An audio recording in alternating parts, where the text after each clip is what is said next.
그래서 이제 우리는 죽음이 더 이상 고통과 공포의 대상이 아님을 충분히 알게 되었습니다. 우리가 여태까지 죽음에 대해서 고통과 공포의 감정으로 똑바로 쳐다보지 못했던 이유는 죽음의 정체를 몰랐기 때문이죠. 우리가 어떤 것에 대해서 무서움을 느끼거나 두려움을 느낄 때는 그 정체를 모를 때입니다. 우리가 그 정체를 명확히 안다면 더 이상 그것은 두려움의 대상이 될 수가 없죠. 우리가 적절히 잘 대처할 수 있고요. 경우에 따라서는 전혀 두려워하기는커녕 오히려 기쁨의 대상으로 바뀌는 그런 반전이 우리의 일상 경험에서도 허다하게 일어납니다. 그래서 드디어 우리는 죽음을 더 이상 외면하지 않고 똑바로 쳐다보면서 유쾌하게 죽음과 대화를 할 수 있게 되는 거죠. 더 이상 질시하거나 왜곡하거나 멀리하거나 의도적으로 도외시하지 않고요. 유쾌하게 직면해서 마치 오랜 벗을 만나듯이 죽음과 대화를 할 수 있게 됩니다. 바로 유쾌한 죽음입니다. 이 유쾌한 죽음은 자연스럽게 자유로운 삶을 우리에게 가져다 주죠. 왜냐하면 삶과 죽음은 동전의 양면, 하나의 문의 출구와 입구 동시 역할과 동일하기 때문입니다. 그래서 이 죽음의 정체를 우리가 미리 알고 심지어 죽음을 미리 경험한다면 글자 그대로 이론이 아닌 우리의 실제 상황으로서 자유로운 삶 그리고 유쾌한 죽음이 우리에게 크나큰 복음으로서 축복으로서 가져 주어지게 되는 것입니다. 아무런 대가를 원하지 않는 것이지요. 그래서 저번 시간에 죽음에 대한 이야기를 통해서 우리는 드디어 죽음을 현대적으로 정의한달까 혹은 기존에 인류 문명이 가지고 있었던 이 죽음에 대한 왜곡 내지 이 전도몽상으로부터 벗어나서 새롭게 죽음을 바라보는 관점을 획득할 수 있게 된 것입니다.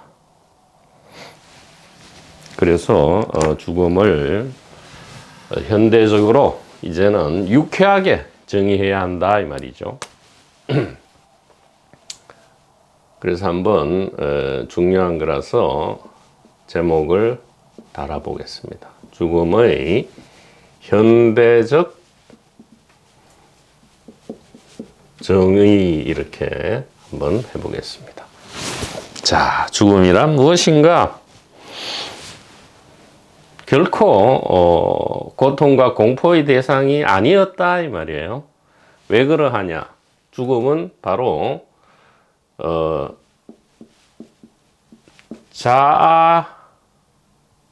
자아로부터 노연한 의식이다 이렇게 우리는 죽음을 정의할 수 있겠습니다. 자아로부터 노연한 의식이다. 이 의식은 단일 의식입니다. 여기는 개별적인 영혼도 아니고요. 개별적인 영도 아니고 바로 한 마음을 의미합니다. 자아로부터 노연한 의식이다 이 말이죠.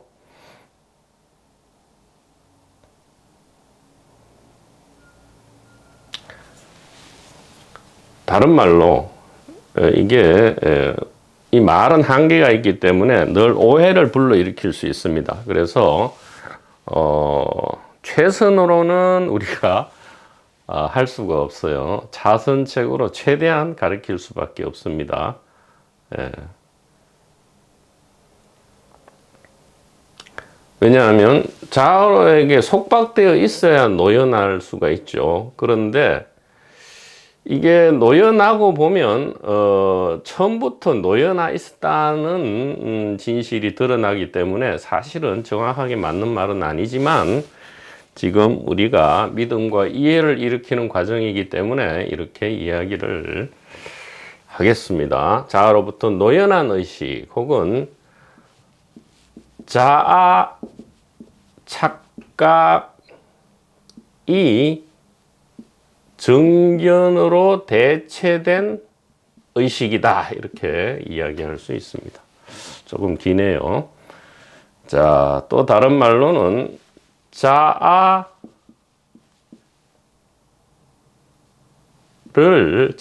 벗어난 의식이다. 벗어난 의식이다. 혹은 자아를 전통 통속적인 표현으로 내려놓은 의식이다.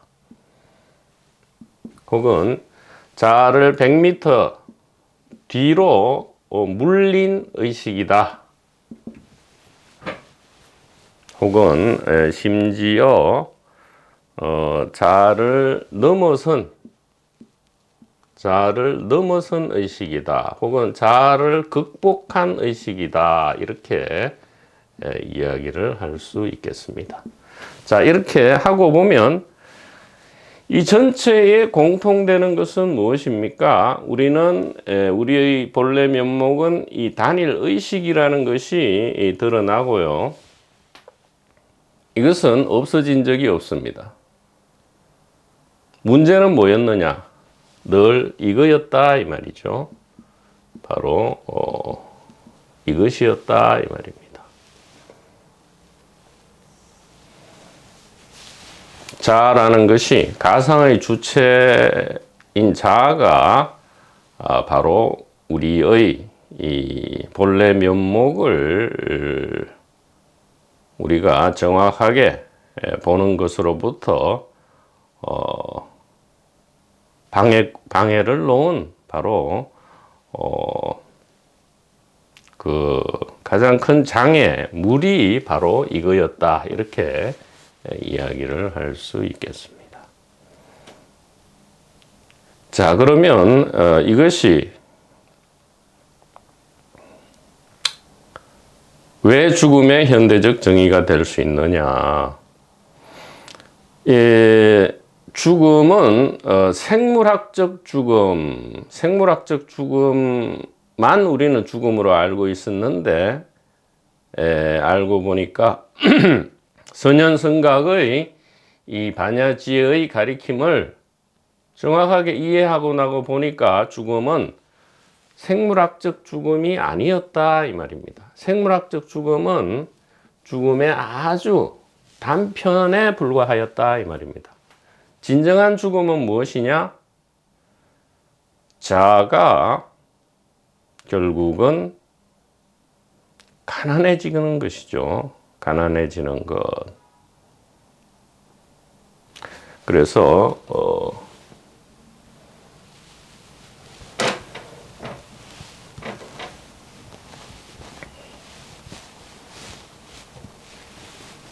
좀 정리를 해보면 진정한 죽음은 무엇이냐? 자아를 극복한, 조금 마음에 안 들지만 기존에 있는 말 중에 가장 우리에게 다가오는 말을 한번 해보겠습니다.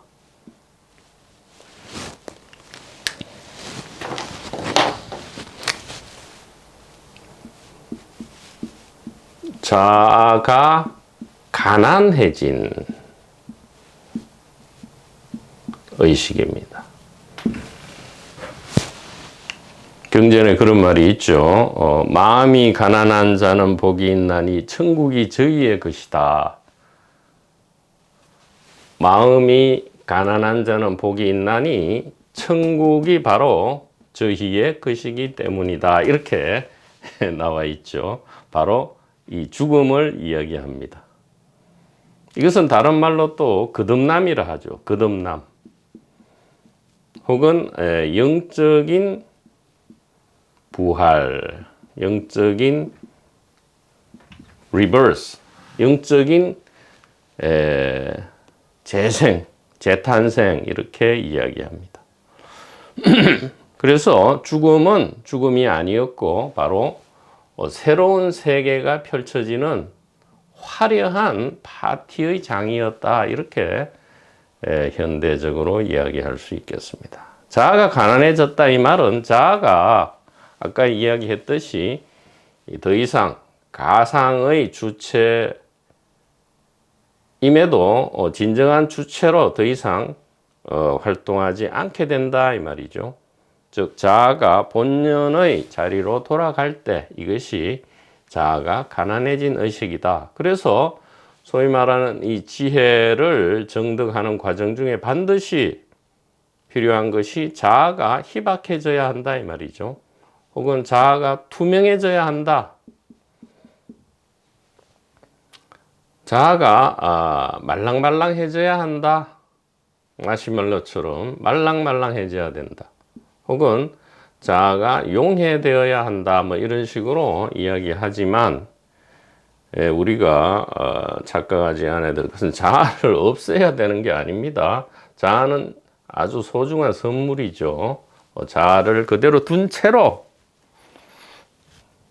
그죠? 자아가 100%면 자아가 매우 부자죠. 자아가 그저 49%에 불과하고 의식 관점이 51%를 넘었을 때 드디어 자아는 가난해진다, 희박해지고 투명해지고 말랑말랑해지고 용해된다. 얼음이 녹는 것이죠. 물론 아트만이 브라만입니다. 이것은 다른 것이 아니에요. 다른 것은 아니지만 우리가 공부하는 과정에서 반드시 이러한 절차를 거칠 수밖에 없게 되는 겁니다. 그래서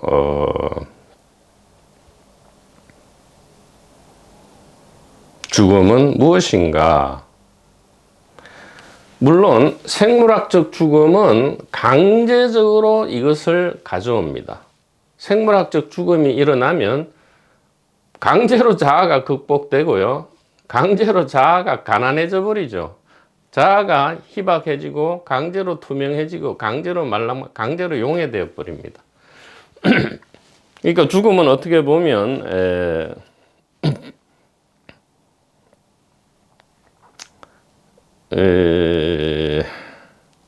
강제적인 깨달음이라 할까요? 강제적인 멸진정이라 할까요? 그래서 죽음을 열반이라 하죠. 열반이라고 합니다. 그것은 중생이든 부처든 죽음은 전부 열반이라고 표현할 수밖에 없는 이유죠. 니르바나, 불이 꺼졌다 이 얘기입니다. 가난해졌다 이 말이에요. 자, 그래서 이 생물학적 죽음은 진정한 죽음의 한 편린에 불과하지만 진짜 죽음은 무엇이냐? 바로 자아가 희박해진 의식이다. 즉 다시 말하면 생물학적 죽음이 오기 전에도 우리는 얼마든지 죽을 수 있다. 즉 거듭나고 영적으로 부활할 수 있고 이것이 소위 말하는 바로 진정한 이것이라고 할 수 있다. 진정한 관점의 이동이라고 말할 수 있겠다. 이렇게 말씀드릴 수 있습니다. 그래서 이 까르마빠 존자가 이야기한 죽기 전에 죽으면 즉 생물학적 죽음이 오기 전에 영적으로 거듭나면, 즉 영적으로 죽으면 생물학적 죽음이 와도 죽음은 없다라는 말의 참뜻이 드디어 분명하게 드러나게 되는 겁니다. 죽음은 무엇이냐? 육체나 자아가 생물학적으로 죽을 필요가 없는 것이지요. 진정한 죽음은 무엇이냐? 육체와 자아가 생물학적으로 살아있는 가운데, 생물학적, 심리학적으로 살아있는 가운데에 자아가 희박하고 투명해진 바로 그 의식을 이야기한다 이 말이죠. 자아가 희박하고 투명해지면 의식은 어떻게 됩니까? 의식은 순수의식 혹은 투명한 의식, 즉 본래 면목이죠. 우리의 본래 면목이 드러날 수밖에 없다 이 말이에요. 이것은 마치 한 잔에 물이 있을 때, 한 잔의 깨끗한 물은 투명하죠. 예, 깨끗한 물은 투명합니다. 예. 이 깨끗한 물은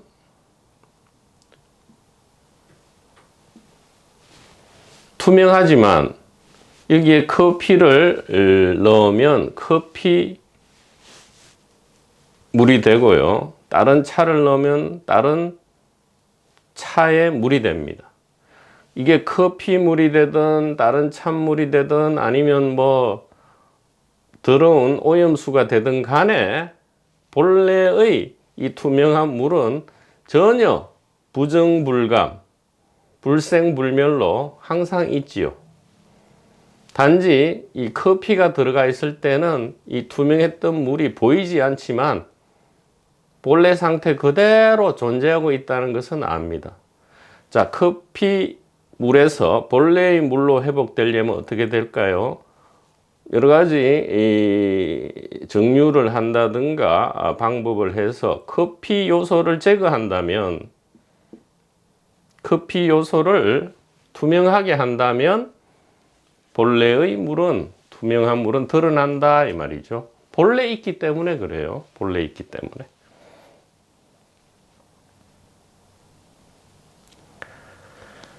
그래서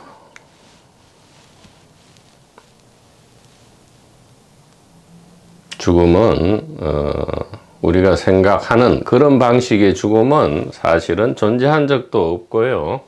실제로 죽음은 매우 유쾌하고 새로운 세계가 펼쳐지는, 즉 다시 말하면 집 앞 동구 밖에서 친구들과 어울려서 놀다가 놀 때는 즐거울 때도 있고 싸울 때도 있고 엎어져서 다칠 때도 있죠. 그러다가 어머니의 부름에 따라서 이제 집으로 돌아가는, 어떻게 보면 이 생명현상의 하이라이트, 생명현상의 하이라이트와 같은 그러한 것이 죽음의 정체였음이 이제 적나라하게 드러남으로써 우리는 이 죽음의 현대적 정의로서 죽음의 정체를 알고 유쾌하게 죽음을 우리의 벗으로 이제는 매일매일 직면함으로써 매 순간 영적인 부활 혹은 거듭남을 체험하는 것, 이것이야말로 자유로운 삶의 요체다, 이렇게 말씀을 드릴 수 있겠습니다.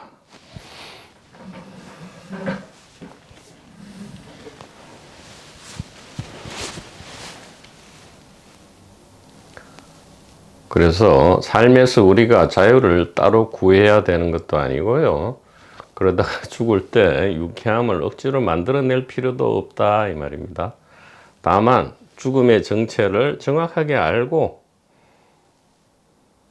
또 자아의 정체와 한계를 정확하게 알고 거기에 걸맞게 매뉴얼에 따라서 대접을 할 때, 즉 자아가 이제는 제자리를 찾은 자아가 손님으로 대접받는 의식 이렇게 이야기해도 된단 말이죠. 예, 그렇게 될 때 죽음은 더 이상 공포의 대상이 아니라 우리의 오랜 친근한 벗이 되고요. 진짜 반가운 친구가 되고 그렇게 될 때야 비로소 저절로 삶의 자유가 저절로 그렇게 되는 것이다 이렇게 말씀드릴 수 있겠습니다. 그래서 무슨 백골관을 수행하고 할 필요가 없는 거죠. 죽음의 현대적 정의에 대한 이것은 죽음의 현대적 정의를 이 스피커가 만들어낸 게 아니죠. 선현성가께서 다 말씀하신 겁니다. 그것을 그냥 우리 현대인이 용어를 현대적으로 썼을 뿐인 거죠. 그렇게 여러분에게 이 스피커는 이야기를 하고 있고요. 저도 잘 듣고 있습니다. 자, 토니 파슨스 25페이지입니다. 25페이지 이 주제는 추상관념 혹은 추상작용 이렇게 되어 있습니다. 이 추상관념 역시 이 생사 문제의 해결 혹은 생사의 질곡으로부터 벗어나는 문제와 깊이 관련되어 있습니다. 추상관념이란 뭐냐? 바로 생각하는 능력이죠. 추상관념은 생각하는 능력. 바로 우리 인류 고고학적으로 700만 년이 되었다 하죠. 즉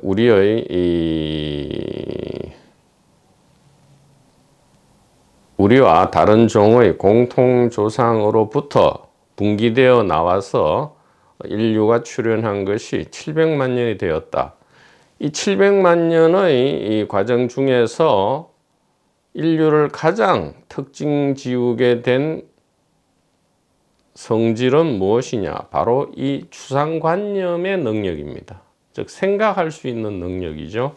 생각이라는 것은 그림을 그린다 이런 뜻입니다.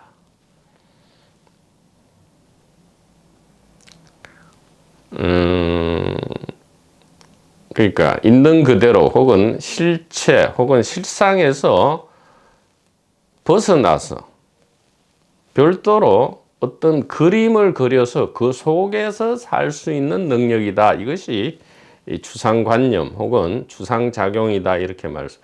추상이란 뜻은 그림으로 뽑아낸다 이런 뜻이죠. 상으로 뽑아낸다 이 말이에요.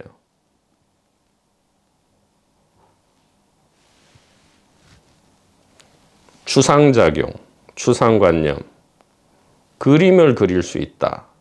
상상할 수 있다 이 말이에요. 즉 기억을 바탕으로 상상할 수 있다 이런 뜻입니다.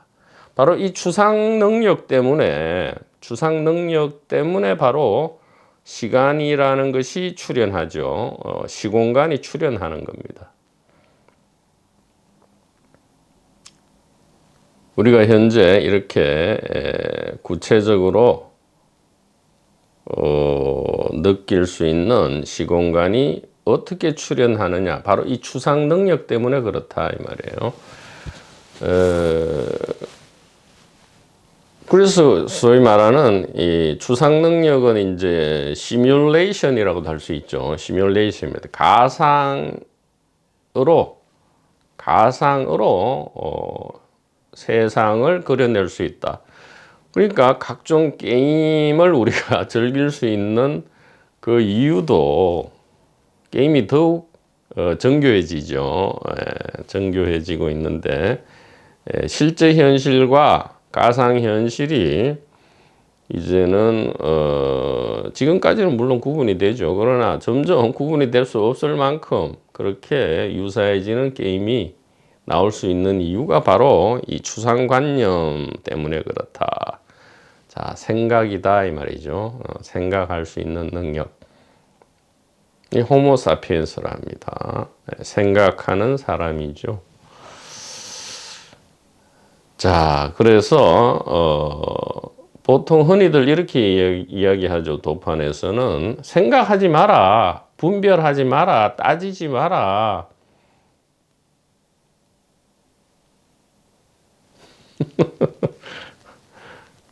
그, 물론 틀린 말은 아니지만 이 스피커는 한 50%만 맞는 말이다 이렇게 말씀드릴 수 있겠습니다. 왜냐하면 이 생각이라는 도구는 나쁜 것이 아니죠. 나쁜 것이 아닙니다. 다만 우리가 생각을 적절하게 100% 잘 사용하지 못하기 때문에 자꾸 생각이 뭔가 잘못된 것처럼, 생각하는 것이 뭔가 잘못된 것처럼 그렇게 몰아붙이는데 그것은 50%만 맞는 말이다 이 말입니다. 죽음과 마찬가지로 우리가 이 추상관념, 즉 생각할 수 있는 이 능력에 대한 정체를 정확하게 안다면 그렇게 생각하는 것을 혐오할 필요가 없다 이 말이에요. 생각은 그 혐오의 대상, 두려움의 대상이 아니고 마치 자아나 죽음과 마찬가지로 전혀 그런 대상이 아니고 하나의 선물이다. 왜냐하면 능력이기 때문에 그렇습니다. 이 추상 능력이 있었기 때문에, 즉 생각할 수 있는 능력이 있었기 때문에 우리가 오늘날 비행기와 자동차와 핸드폰을 즐길 수 있는 것이지요. 물론 양날의 검처럼 반대 효과도 가져왔죠. 이 추상 능력 때문에 바로 이 죽음이란 것이 우리에게 들어오게 된 겁니다.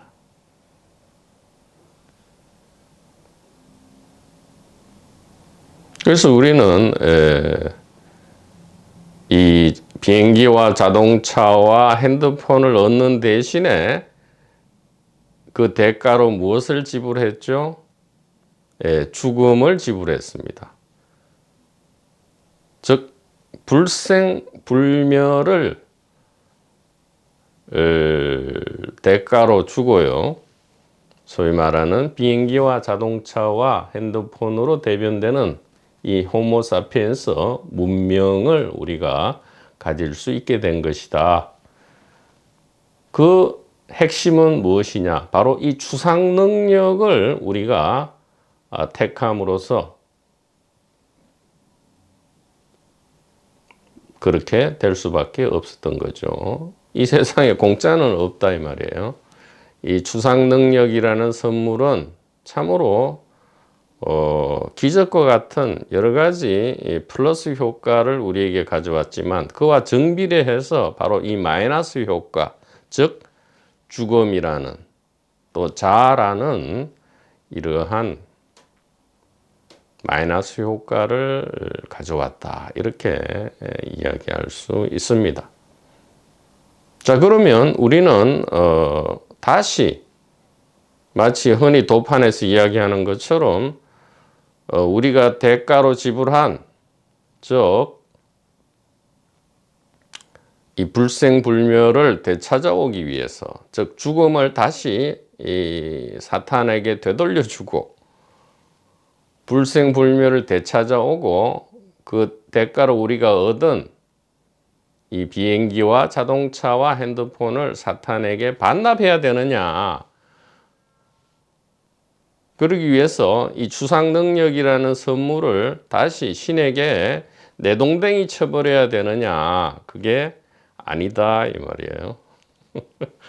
잘 활용하면 다 가질 수 있다 이 말입니다. 잘만 안다면 모두 가질 수 있다. 무슨 말이냐?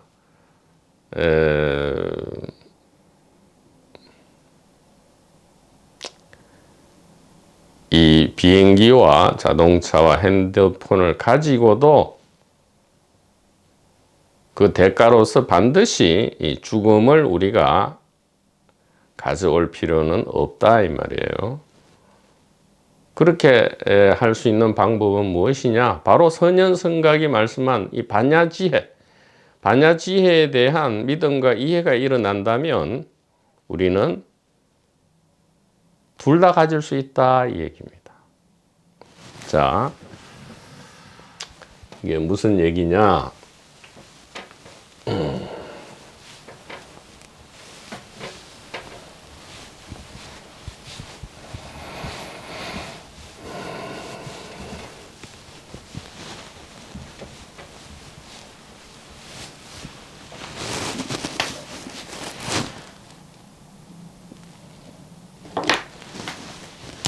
자, 추상작용의 추상 능력입니다. 추상할 수 있는 능력. 무엇이냐?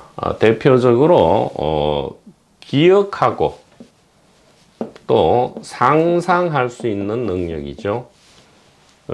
한마디로 생각이라고 합니다. 생각.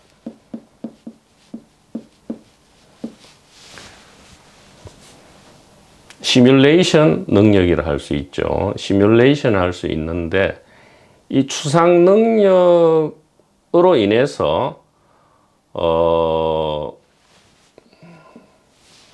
추상 능력으로 인해서 어떤 우리가 플러스 효과가 있었느냐? 바로 인류의 문명과 문화였죠. 문화를 이룩할 수 있었습니다. 정치, 경제, 사회, 예술 등등의 소위 말하는 찬란한 인류 문명을 구축할 수 있죠. 쉽게 이야기하면 비행기, 자동차, 핸드폰, 텔레비전, 인공위성, 우주선 등등으로 대변되는 이 플러스 효과를 우리가 가져올 수 있었다 이 말이죠. 우리가 지금 보는 하다못해 이 컵이나 책상 등등은 전부 처음에는 존재하지 않다가 어디에 처음 존재했습니까? 바로 이 추상 능력 안에 존재했죠. 추상 능력 안에 존재한 것이 이 물질화 내지 현실화된 것이죠. 우리가 보고 있는 모든 우리의 주변 환경에 존재하는 모든 물건들이 그렇습니다. 우리들의 생각 속에 먼저 존재하다가 구체화된 것이지요. 그런데 묘하게도 정비례해서 이 플러스 효과 정비례해서 마이너스 효과를 가져왔다. 안타깝게도 이 마이너스 효과가 없었다면 좋겠는데 그렇게 움직이는 것이 아니다 이 말이죠. 이원성 즉 연기 법칙에 의해서 상대성 법칙에 의해서 반드시 그에 상응하는 정비례해서 상응하는 효과가 일어난다 이 말이에요. 그것은 무엇이냐? 바로 자아라는 것이 생겨났고요. 그 다음에 죽음이라는 것이 생겨났다 이 말이죠.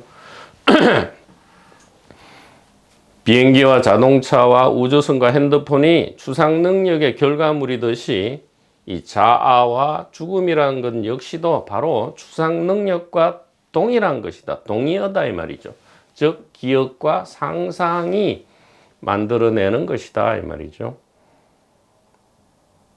기억과 상상할 수 있는 기억과 상상이 없다면 즉 시간, 과거와 미래죠. 과거와 미래가 없다면 이 모든 것이 있을 수 있겠습니까?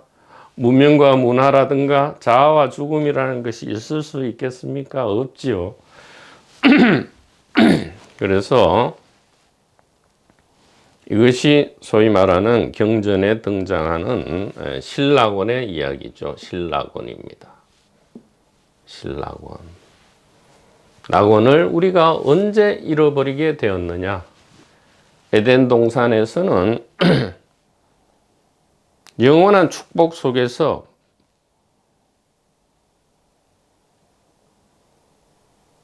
아무런 대가 없이 생명나무에 접근해서 불생불멸의 삶, 자유와 평화만 있는 삶을 누리다가 왜 우리는 그런 낙원을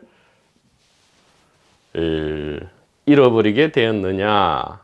경전에는 그렇게 나오죠. 사탄이라는 악마가 생명나무만 먹지 말고 선악나무도 먹어라. 선악나무.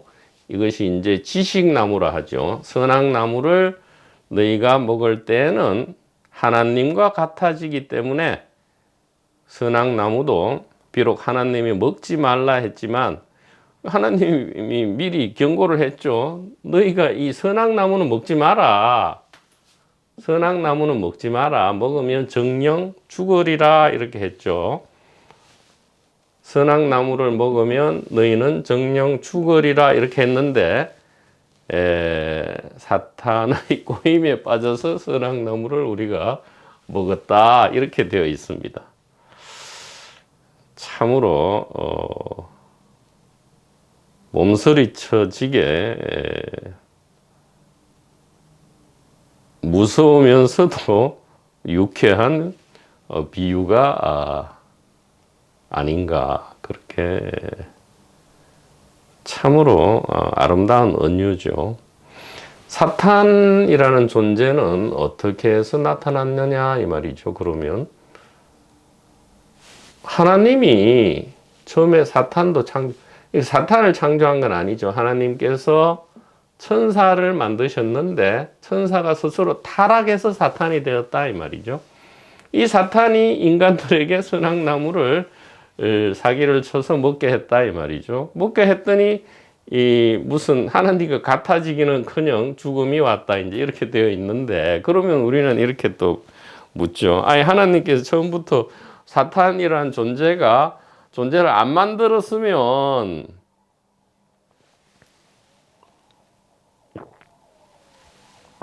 이 모든 난장판이 고통과 공포를 벗어나니만이 이런 엉터리 해프닝이 없었을 거 아니냐 우리는 또 이렇게 의심할 수 있어요.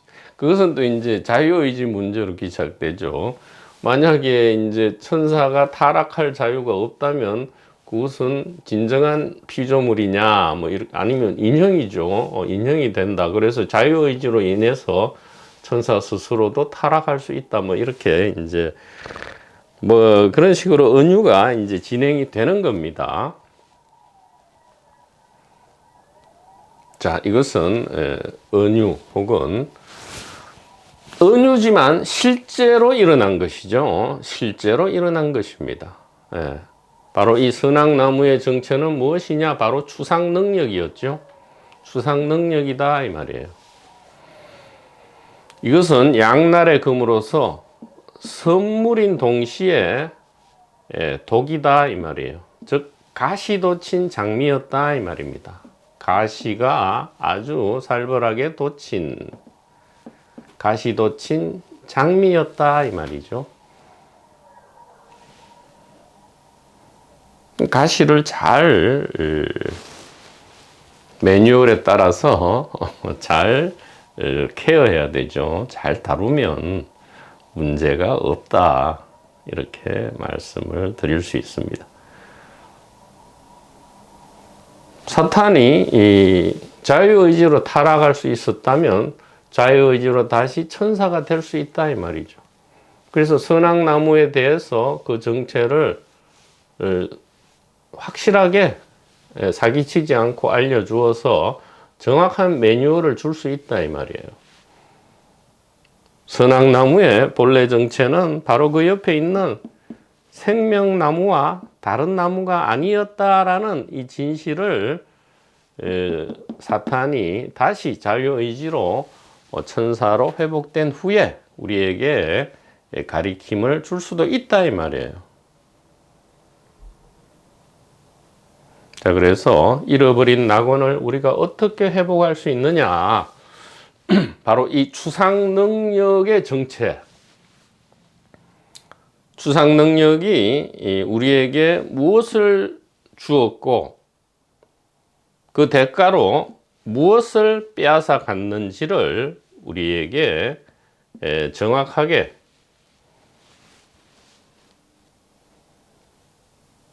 우리가 알 수 있다면, 추상 능력의 정체에 대해서 정확하게 우리가 안다면 바로 이 생각은 이게 그냥 생각만 있는 것이 아니고요, 반드시 이 감정과 느낌과 기분을 가져옵니다.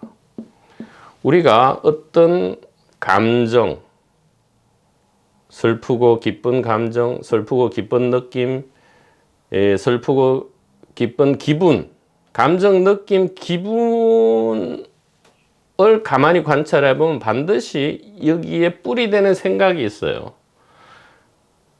그래서 이 생각은 감정을 가져오고, 감정은 다시 생각을 부추깁니다. 즉, 이 두 개는 상호 작용을 하죠. 서로 북돋아 주는 거죠. 그래서 생각이라 할 때는 감정을 반드시 포함하고 있습니다. 자, 우리는 이 생각, 감정에 대해서 잘 사용하다가도 문득문득 두려움을 느끼죠. 또 원치 않는 생각과 기분이 일어날까봐 매우 두려워합니다. 그러니까 플러스 효과는 우리가 긍정하지만 이 마이너스 효과 때문에 매우 생각과 느낌을 두려워하죠. 왜 그러느냐? 이것은 이 가시돋친 장미와 같은 그러한 선물인 동시에 독을 가지고 있기 때문이다, 이 말이죠. 그래서 이 추상 능력이 가져오는 마이너스적인 측면, 자아와 죽음, 즉 고통과 바로 공포죠. 우리가 그토록 벗어나려고 하는 이 고통과 공포의 원인은 무엇이었느냐? 바로 추상 능력이었다, 이 말이죠. 우리가 그토록 매달리는, 우리가 그토록 얻고자 하는 것 때문에 바로 고통과 공포가 온다는 이 아이러니가 있습니다. 우리가 원하는 것 때문에 바로 우리가 원치 않는 것이 오는 거죠. 기묘하죠? 우리가 원하는 것 때문에 우리가 원치 않는 것이 올 수밖에 없다, 이 말이죠. 그럼 어떻게 하면 됩니까? 원하지 않으면 되죠. 플러스를 우리가 원하지 않으면 마이너스도 오지 않는다. 뭐 이렇게 간단하게 이야기할 수 있지만 우리의 삶이 이렇게 간단하게는 해결이 안 되죠. 그래서 뭐 여러 가지 뭐 생각을 버려라, 멈춰라, 뭐 안 됩니다. 그거는 자아를 버려라는 것인데, 자아는 그렇게 버려지는 것이 아니죠. 거듭나야 한다, 이 말이에요. 자아를 그냥 let it be 하는 거죠. 그렇다면 생각 역시도, 감정 역시도 그냥 let it be 한다. 즉 방치한다는 뜻이 아니고요, 손님으로 잘 대접해 준다, 이 말이죠. 매뉴얼에 따라서 각자에게 걸맞는 대접을 한다. 그렇게 될 때 우리는 이 50%만 즐길 수 있었던, 이 50%만 누릴 수 있었던 추상 능력의 여러 가지 효과에 대해서 이제는 100% 다 즐길 수 있다, 이 말이에요. 이 마이너스 효과를 플러스로 바꿀 수 있다. 그러면 유쾌하게 되고요, 유쾌한 죽음이 되고 유쾌한 자아가 되고, 따라서 이 50%도 온전하게 되어서 100% 자유로운 삶이 될 수 있다. 이렇게 말씀을 드릴 수 있겠습니다. 그 방법은 무엇이었습니까? 바로 자아가 가난해짐으로써, 자아가 가난해진다. 즉 자아가 투명해지고 말랑말랑해지고 희박해짐으로써 거듭남으로써 죽음이 살아있는 채로 죽음이 사라진다 이 말이에요. 예. 살아있는 채로 죽음이 사라진다 이 말은 살아있는 채로 죽음을 경험한다 이 말입니다. 죽음은 생물학적 죽음이 다가 아니고요. 자아가 희박해지는 것, 이것이 진정한 죽음이다 이 말이죠. 그렇게 되면 이 자아는 더 이상 자아가 아니고 죽음은 더 이상 죽음이 아니고 고통과 공포는 더 이상 이것이 아니고 무엇이 됩니까? 바로 선물의 역할로 완벽하게 돌아가고요. 이렇게 되면 이 은유로, 이 아름다운 은유로 돌아가려면 스스로 타락한 천사가 그래서 사탄이 되었던 것이 다시 천사로 자유의지에 의해서 복귀한다. 이렇게 도 말씀을 드릴 수 있는 겁니다.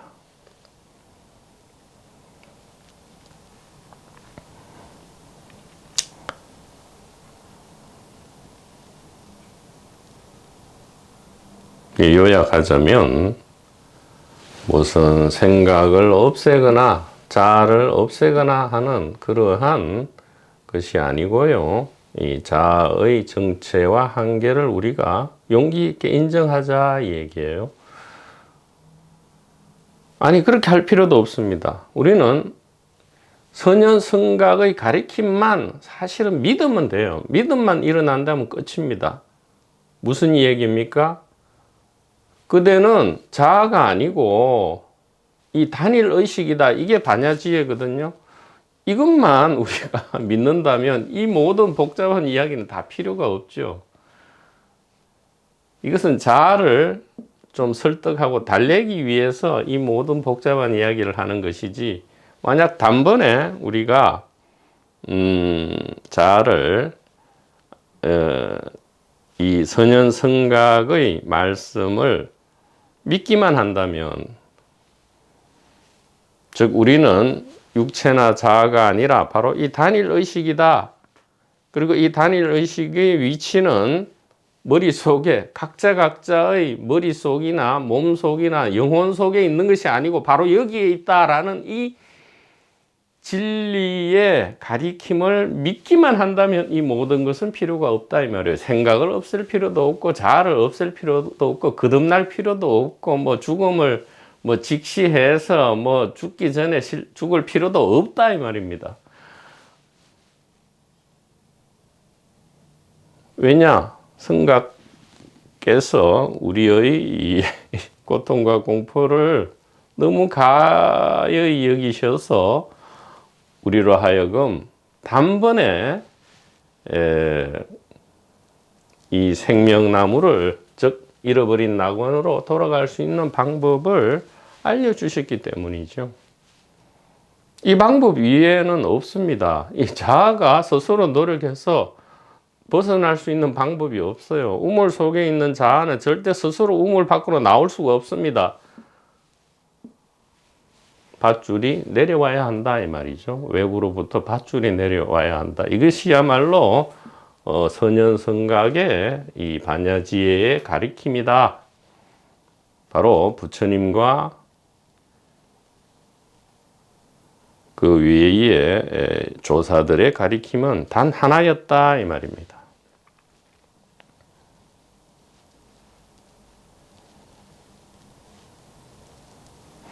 그래서 이 믿음을, 물론 믿을만 해야 되죠. 믿기 이전에, 믿음을 일으키기 이전에 온갖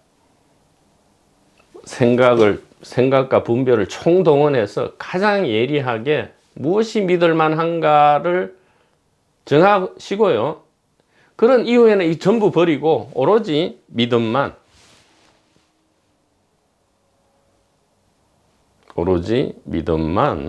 일으키기를 우리는 원해야 할 것입니다. 그렇다면 단번에 모든 것이 이 해결이 된다. 이러한 복잡한 이야기는 다 필요가 없다. 이런 얘기입니다. 자,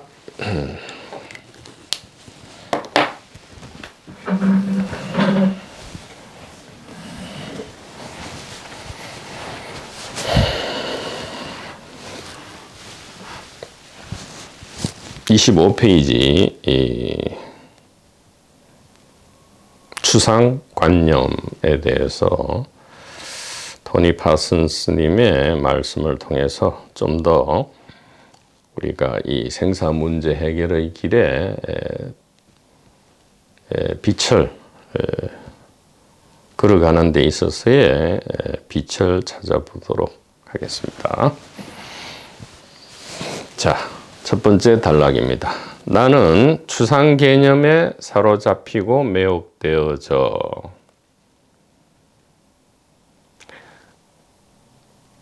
이 말씀을 드리기 전에 노파심이지만 또 이 의심이 분명히 일어나기 때문에 말씀을 드려야 되겠습니다. 이 자아가 가난해진 의식이라 이렇게 이야기했잖아요.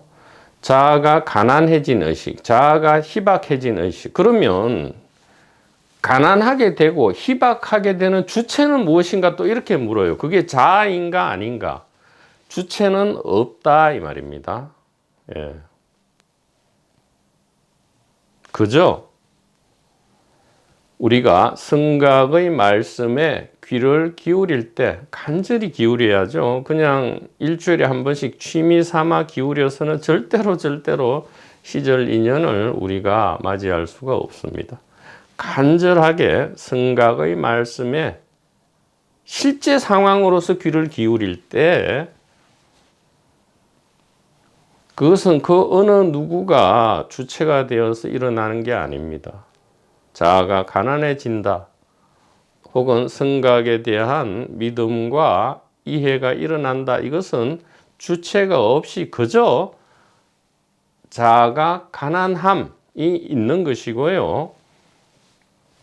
믿음과 이해가 있을 뿐, 그 믿는 주체 혹은 가난해지는 주체는 없다. 이것이 바로 이 반야지혜의 신비다. 이렇게 말씀드릴 수 있겠습니다. 자, 첫 번째 단락입니다. 나는 추상 개념에 사로잡히고 매혹되어져 가지지 못한 살아있는 경험을 사는 것보다는 차라리 그림을 그려서 가지는 쪽을 더 좋아했습니다. 자, 우리가 게임이라든가 술이라든가 뭐 여러 가지 이 시뮬레이션 놀이에 빠지는 이유는 현실이 불만족스럽기 때문이죠. 현실은 어떻습니까? 대부분의 현실은 그것이 아무리 유력 정치인이고 재벌이라 하더라도 원하는 것이 다 충족되지 않죠. 즉 가지지 못한 것이 더 많습니다. 그러나 이 추상의 세계, 즉 그림을 그리는 세계, 즉 이 상상의 세계, 시뮬레이션의 세계 속에서는 우리는 다 가질 수 있죠. 그래서 우리는 이 상상 속으로 도망칩니다. 현실의 이 현실의 불만으로부터 도망을 쳐서 상상의 세계로 가죠. 왜? 상상의 세계 속에서는 내가 원하는 것이 다 이루어질 수 있기 때문이죠. 상상 속에서는 다 이룰 수 있습니다.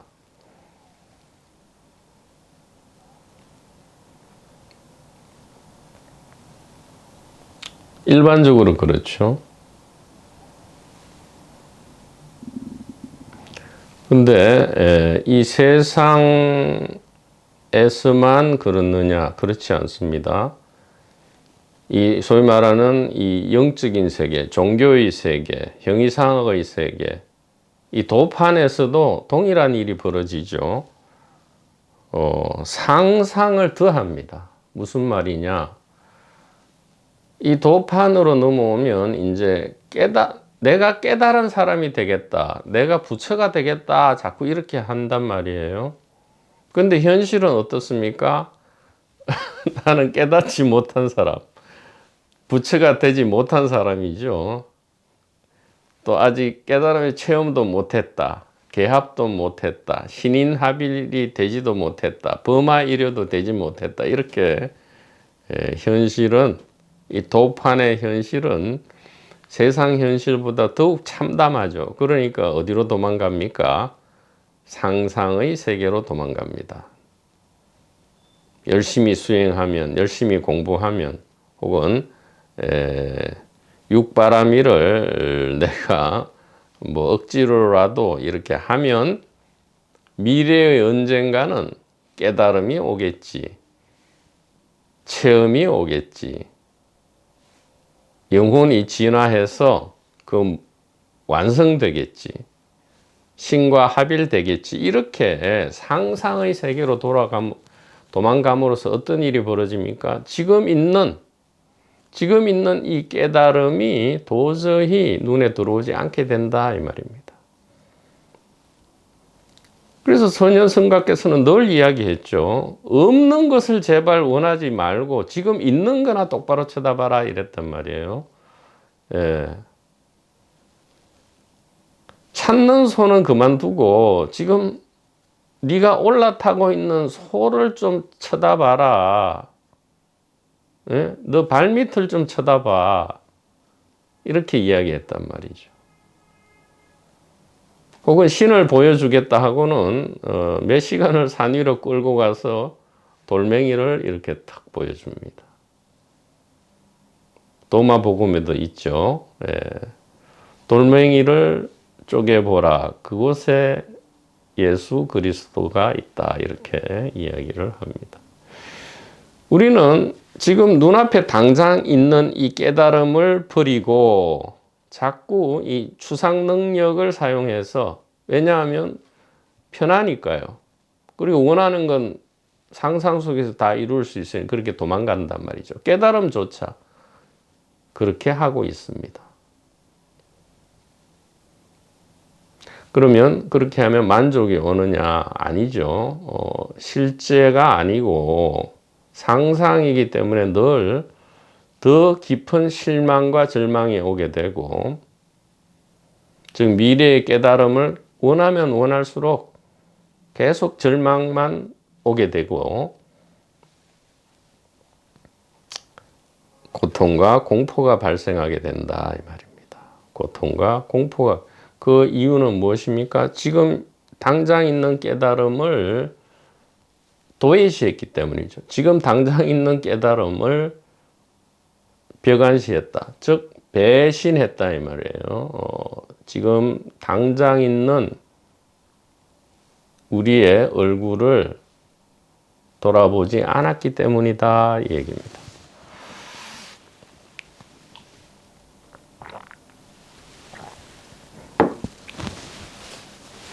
그래서 성가께서는 늘 이야기하죠. 있는 모든 것을 없다고 할지언정 없는 것을 있다고 자꾸 여기지 마라. 방거사 이야기입니까? 언젠가는 깨닫게 되겠지. 언젠가는 체험이 오겠지. 언젠가는 영혼이 진화해서 완성이 되겠지. 언젠가는 신인합일이 되겠지. 언젠가는 내가 원하는 애인이 나를 사랑해 주겠지.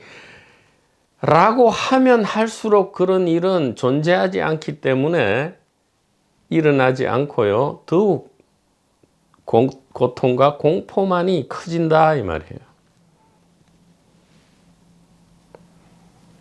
방법은 하나밖에 없습니다. 일단 생각을 최대한 굴려서 할 수 있는 데까지 숙고를 해보고요. 굉장히 예리하게 해야 합니다. 예. 그 다음에는 그러고도 아직 이 자유를 갈망한다면 드디어 이 선현성각의 반야지의 말씀에 귀가 아주 바늘구멍만큼 열리게 될 것이고요. 그렇게 된다면 시절 1년이 오는 것은 곧바로다, 이렇게 말씀드릴 수 있겠습니다.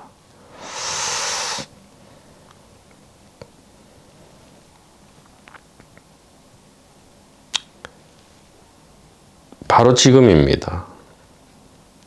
바로 이것이 단일의식이죠. 왜 단일의식이냐? 자, 여기에 컵이 있다 이 말이죠. 컵이 있다는 것은 의식되는 거죠. 알미입니다. 암. 알미 곧 있음이고, 있음이 곧 알미죠. 그리고 이 있음은, 이 의식은 적나라하게 이야기해서 이 컵이 지금 우리들 머릿속에 들어있습니까? 우리의 몸속에 들어있습니까? 우리의 몸 안에 있다는 영혼 안에 들어있습니까? 아니면 컵은 지금 우리의 몸 밖에, 컵이 있는 이곳에서 지금 알려지고 있습니까? 그리고 이 컵이 만약에 각자의 몸 안에 들어있다면 컵은 수도 없이 많아야 되겠죠. 수도 없이 많습니다. 그러나 우리의 직접 경험, 즉 이 스피커도 이 컵을 지금 보고 있고요. 우리 선지식 번님들도 영상을 통해서 이 컵을 보고 있는데, 이 컵은 단 하나고요. 이 컵이 위치하는 장소는 바로 이 컵이 있는 바로 여기입니다. 이것은 몸속의 영혼 안에 들어있지 않죠. 이 컵은 어디에서 알려지고 있습니까? 바로 여기다 이 말이죠. 저기 지나가는 버스 소리는 어디에 위치합니까? 어디에서 알미 일어납니까? 바로 그 소리가 있는, 바로 그 소리가 의식되는 바로 그곳이다 이 말이에요. 이게 한마음이고 단일의식의 소식입니다. 그래서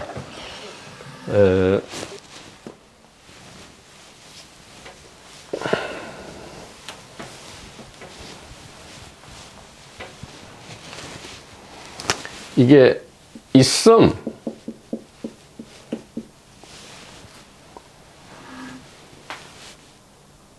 있다는 것은 바로 암과 동일하다 이 말이에요.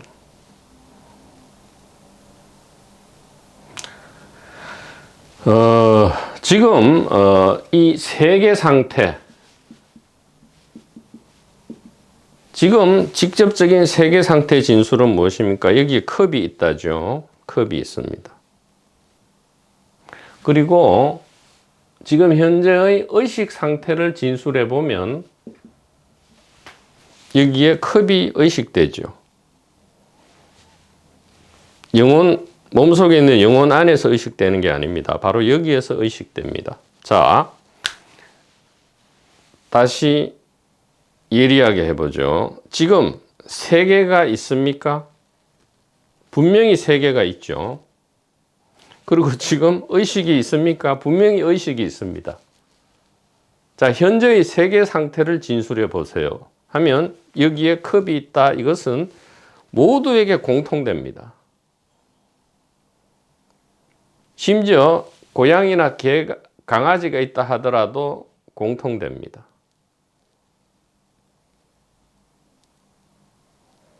하나다 이 말이에요. 자, 현재의 의식 상태를 진술해 보죠. 바로 여기에 컵이 있다 이 말입니다. 즉 세계 상태와 의식 상태는 같다 이 말이에요. 자, 무엇입니까? 있음은 바로 세계고요. 알은 바로 의식이죠. 그래서 세계와 의식은 하나다 이 말이에요. 근데 세계가 여러 개입니까 지금? 세계가 각자 지금 머릿속에 들어있습니까? 시공간이 머릿속에 들어있습니까? 아니면 시공간 안에 육체와 머리가 있습니까? 세계는 단일 세계고요. 그래서 의식도 단일한 것이다 라고 이건 사물 논리적 구조죠. 어떻게 우리가 바꿀 수가 없습니다. 우리가 이해할 수는 없더라도 믿을 수는 있죠. 왜냐하면 우리가 믿을 수밖에 없는 성각의 말씀들이기 때문에 믿을 수밖에 없다 이 말이에요. 그래서 도저히 이 자아는 이해할 수 없지만 그럴 수밖에 없죠. 있음도 하나고 암도 하나밖에 없다 이렇게 이것이 이제 일심이죠. 한마음입니다. 현대적 용어로 단일 의식이다 이렇게 말씀드릴 수 있습니다. 그래서 우리가 이 추상 능력 때문에 즉 생각 때문에 즉 상상하고 기억하고 상상하는 것 때문에 과거와 미래로 훅훅 날아다니면서 지금 현재 있는 이 반야지혜를 늘 배신하고 있다. 그러면 어떻게 하면 되느냐? 지금 바로 여기로 돌아오면 되죠. 그러면 상상을 멈추란 말인가? 상상은 그냥 하게 내버려 두라 이 말이에요. 상상은 let it be 하라 이 말이에요. 기억과 상상은 let it be. 그냥 왔구나 하고는 늘 어디에 관심을 가지라고요? 바로 이 단일 의식에만 매 순간 이 단일 의식에만 관심을 가질 때 이것을 바로 매 순간 거듭남이라 한다. 영적인 부활이라 한다. 죽기 전에 죽는 것이라 한다. 이렇게 말씀을 드릴 수 있겠습니다. 자, 그 다음 단락 이후는 다음 시간에 계속하도록 하겠습니다. 대단히 고맙습니다.